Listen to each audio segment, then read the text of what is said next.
Hello Scorpios and welcome to your April 2026 monthly horoscope. My name is Justina. Welcome to my channel. If you're a returning viewer, welcome back and thank you for joining me today. So here today I'm going to look at the astrology of April and I'll tell you how the energies of April will influence your life on a deeper level. I follow Western astrology and tropical zodiac, so welcome.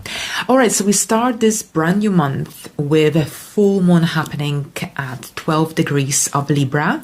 Now, this full moon is going to influence your 12th house. Whenever there is a full moon in the 12th house, very often we have this very strong need to withdraw, to contemplate, to evaluate our past actions, achievements. And this is when we might also experience insomnia. For those of you who don't know, I'm also a Scorpio rising. So that's why I'm saying we, because I can relate to this energy, of course, as well, the 12th house. Yeah, so basically this isn't a time, this full moon, to work crazy hours and to forget about oneself. This is a time when you need to find time for rest, to recharge. Otherwise, it's very, very easy to reach a point of a burnout. So definitely find some time for peace and quiet, relaxation, contemplation. When you rest, when you relax, when you spend time alone during the 12th house transits, this is when you can really collect your thoughts. So keep this in mind. And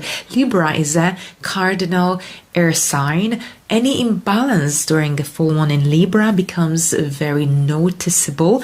This is connected to very much to your mental health, to your emotions, to your inner worlds, to anything to do with things that drain your energy. So a good time for letting go. Full moons bring a point of a culmination, turning points, endings, closures, a good time, a body detox. But here, more specifically with the 12th house full moon, I suggest I really encourage you actually to think about anything that generally holds you back, whether these are people, external influences, or maybe your own thoughts, negative self-talk, overthinking. This all comes into light as well. So this full moon could involve you letting go of anything that feels restricting, draining, and limiting. This could also be a time of healing, letting go of the aspects of your personality, for example, or any themes, patterns that don't serve you any good. This is a good time for healing, letting go of any unhealed emotions, wounds, for example. So that's why it's a good time to take some time for rest. And because this is when you can think things through, when you can recharge, recover, relax, and gain clarity about something that perhaps has been hidden. Because of course, the full moon brings to light things that perhaps were hidden, invisible, misunderstood as well. Your intuition is likely to be really strong at this time as well. So listen to your thoughts, listen to your intuition. Now on April the 9th, Mars enters Aries. So here Mars is your traditional ruler, but also this is of course the ruler of Aries. So whenever Mars changes signs, it also impacts you on a subconscious level. Aries, that's your 6th house of daily work, productivity, work environment, your routines, health, illnesses more specifically. So how is Saturn treating you this year? And Neptune, for me, it was a complete nightmare so far. I had a bike accident and an eye injury, and it could be also connected, of course, to the solar eclipse in Aquarius squaring my moon, which definitely relates to our eyes as well. But overall here, Saturn, we need structure. Saturn in the 6th house needs structure. This is also about, especially with Neptune, what's the structures in our lives that are out of alignment. They are going to be gradually dissolving.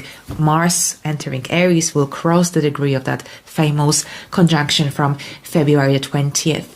So what's working, what isn't? Mars gives you the courage, the motivation, the drive to deal with your daily life, daily activities. Mars tends to increase our motivation, but also activity on daily basis. So there could be a lot going on, but Mars here can help you improve your sense of productivity, so that it works in a beneficial way for you. This is also a good time for dealing with responsibilities, tasks that perhaps you've been avoiding, that perhaps you didn't feel like doing.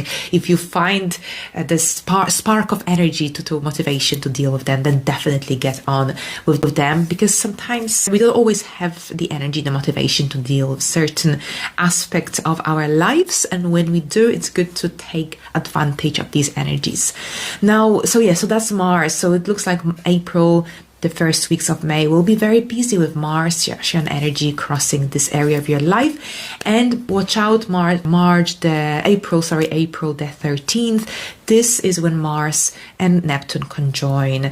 This energy could bring a little bit of confusion, delusion, lack of clarity to a certain extent, especially if you are going to be dealing with any analytical, problem-solving related tasks. So it's a good day for being creative. This energy brings inspiration. It's a good day for dealing with things of a spiritual nature as well, not necessarily with projects, ideas, goals that require a lot of strategic energy. All right, so here on the 15th, Mercury will join Mars, Saturn, Neptune, and Chiron in your 6th house. And this is a great, because Mercury is the planet of communication, our thinking processes, our mindset, our mind, and how we think, how we speak, how we communicate, how we learn. So this is also a good time for making these important decisions connected to your daily reality. This could see you also having lots of meetings. It's a good time for dealing with a to-do list. Generally, Mercury in Aries in your 6th house could bring up conversations related to your work, to your projects, to your health routines as well. And watch out, because on the 16th, we've got the Sun and Chiron conjunction in your 6th house. So it's a day when your sensitivity might be high. And generally here, think about any more sensitive aspects of the 6th house, which is connected to burnout, overworking, extending oneself, or feeling underappreciated in your daily reality. So any unhealed feelings, memories, emotions connected to these themes, patterns could come up to the surface, allowing you to see them from a different light perspective. And this is an opportunity for healing. So definitely be gentle with yourself. And if you feel like, oh, why am I thinking about these things? That could be related to Chiron. Chiron is bringing back those memories, but also giving you a chance for identifying what's working, what needs to change in your daily life, in your daily reality.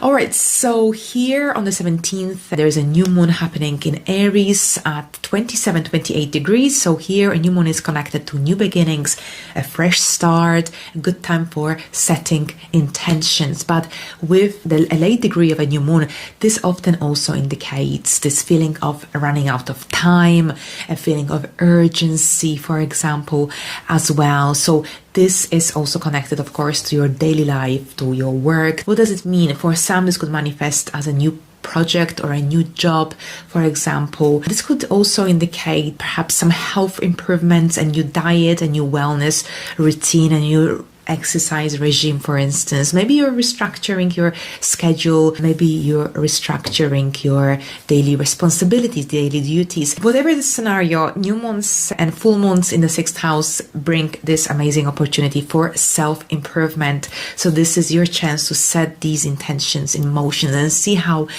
they develop and unfold in the near future. Now, the 19th and the 20th, so a couple of days after this new moon, we've got a series of serious alignments that involve Mars, Mercury, and Saturn. So on the 19th, we've got Mars and Saturn conjunction. Then on the 20th, we've got Mercury and Saturn conjunction, followed by Mercury and Mars conjunction. So these energies will be also influencing the energy of the new moon, which also makes it really important to be disciplined with your decisions, with your choices, with your intentions as well. This isn't a time for rushing, for taking shortcuts, because if you do, then you are unlikely to be satisfied with the long-term results of your actions. Especially these could affect your sense of productivity on daily basis, your workflow, or your wellness routine. Now on the 20th, the sun moves into Aries, so we start Taurus season, which will last last until the second part of May. So here the energy shifts into Taurus. That's your seventh house, and this is the house of partnerships, one-to-one connections, relationships as well. So generally here the sun turns your attention onto your significant connections. This could be your marriage, your romantic relationship, your client relationship, perhaps your contract that you have with your landlord, a dental plan with your dentist, or perhaps your relationship with your best friend, business partner. We are looking at these important relationships, or perhaps people with whom we have a contract. So generally this energy turns your attention and your focus upon your marriage relationship. This is about understanding the dynamics between yourself and others. Perhaps this could be an important time for some significant conversations, agreements, negotiations, decisions even. So generally this is about stability. Taurus is an earth fixed sign, and here stability, consistency, determination, these are the keywords associated with this energy. And on the 24th, we've got the Venus and Uranus conjunction happening at 29 degrees of Taurus. This is the final conjunction between Uranus and another planet in the sign of Taurus, because at this point Uranus is preparing to move into the next sign, Gemini. Now, while it happens in your second house where the sun is present at this point as well, here Venus and Uranus, Venus rules your seventh house. Venus also rules over your 12th house. So what this could bring, what could this bring? This is connected to some unexpected, unforeseen sudden developments in your one-to-one connections, relationships, perhaps some sudden changes within certain partnerships, maybe some surprising news opportunities, for example. And so there is an element of unpredictability, but at the same time, this could feel like a very exciting time, a very liberating time, depending on your circumstances. Now, here, as we move forward on the 26th, on the other hand, Uranus enters Gemini, a massive event of 2026. We had this transit for a little bit. We experienced this energy last year between July and the beginning of November. Think about what happened in your area of here, shared and joint resources, transformation, deep, profound energies, because this can also give you a little idea of what you might possibly see taking place here this time around.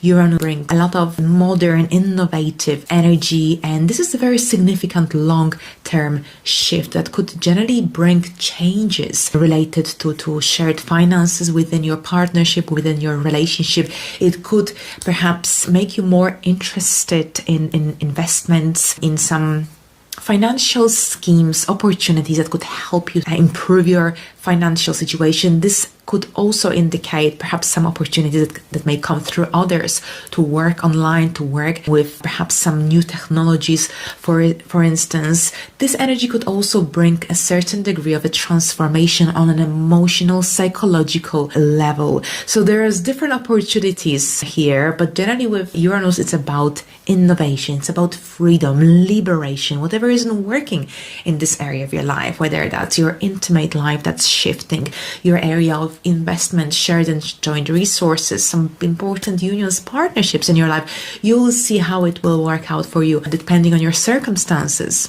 So on this note, I wish you a productive month, and until the next, bye for now.